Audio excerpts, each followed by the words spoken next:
గురవే సర్వలోకానాం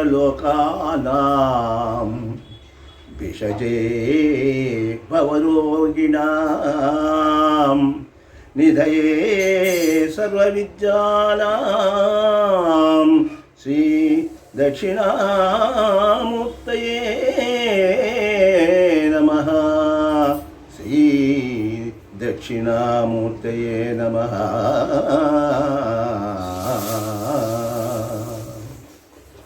ప్రేక్షక మహాశయులకు, శ్రోత మహాశయులకు శుభాభివందనములు. ఈరోజు ఈ ఎపిసోడ్ నందు మనము ఆశ్వీజ మాసములో బహుళ తదియ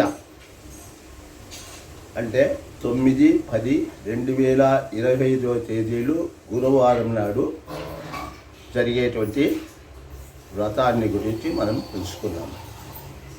ఈరోజు అట్ల తదియ అంటారు. ఈ అట్ల తదియనే చంద్రోదయమ వ్రతము అని కూడా పిలుస్తారనమాట. ఈ అట్ల తదియ అంతా కూడా స్త్రీలకు సంబంధించినటువంటి వ్రతము. ఈ వ్రతమును స్త్రీలు పగలంతా కూడా ఒక్క పొద్దు ఉండాలి.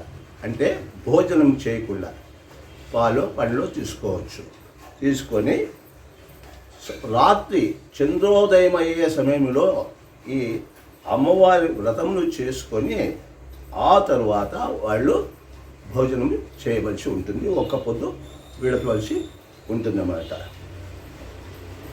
అంతవరకు కూడా వాళ్ళు ఉపవాసంగా ఉంటారు. ఆ తర్వాత ఉపవాస దీక్షను విరమించేస్తారు. ఈ అమ్మవారి పూజకు 10 అట్లు నైవేద్యంగా పెడతారు. తర్వాత ముత్తైదువులకు ఒక్కొక్కరికి నల్ల పూసలు, తర్వాత రవిక కణాలు, జాకెట్ పీసులు అంటారు, ఇవి ఇస్తారన్నమాట. ఈ వ్రతాన్ని వాళ్ళు మొదలు పెట్టిన తర్వాత 10 సంవత్సరములు చేయవలసి వస్తుంది. ఆ తర్వాత 10 సంవత్సరముల తర్వాత ఉద్యాపనం అనేది చేయవలసింది. అంటే అక్కడి నుండి వాళ్ళు ఆ వ్రతాన్ని విడిచిపెట్టవచ్చు అన్నమాట. మరి ఇట్లు వాళ్ళు చేసేదాని వల్ల ఏం ఉపయోగం ఉంది వాళ్ళకు అనేటువంటిది మనం తెలుసుకోవాలి. ఈ అట్లు నవగ్రహాల్లో కుజులకు చాలా ప్రీతికరమైనటువంటివి. ఇవి బియ్యపిండి, మినపపిండి కలిసి తయారు చేసేటువంటి యొక్క అట్లు.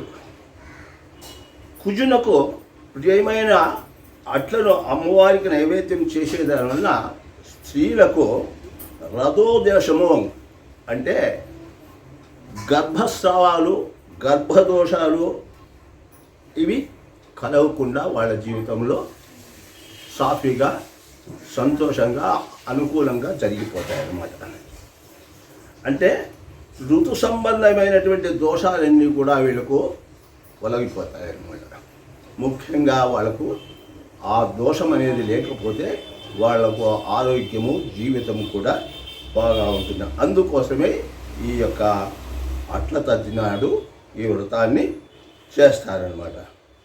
అంతేకాదు సుఖప్రసవం కూడా కలుగుతుంది దీన్ని చేసేదాని వల్ల. స్త్రీలకు ఈ చంద్రోదయ వ్రతము ఆచరించేదాని వల్ల ఇటువంటి మంచి ఫలితాలన్నీ వీళ్లకు ఉండగలుగుతున్నారనమాట.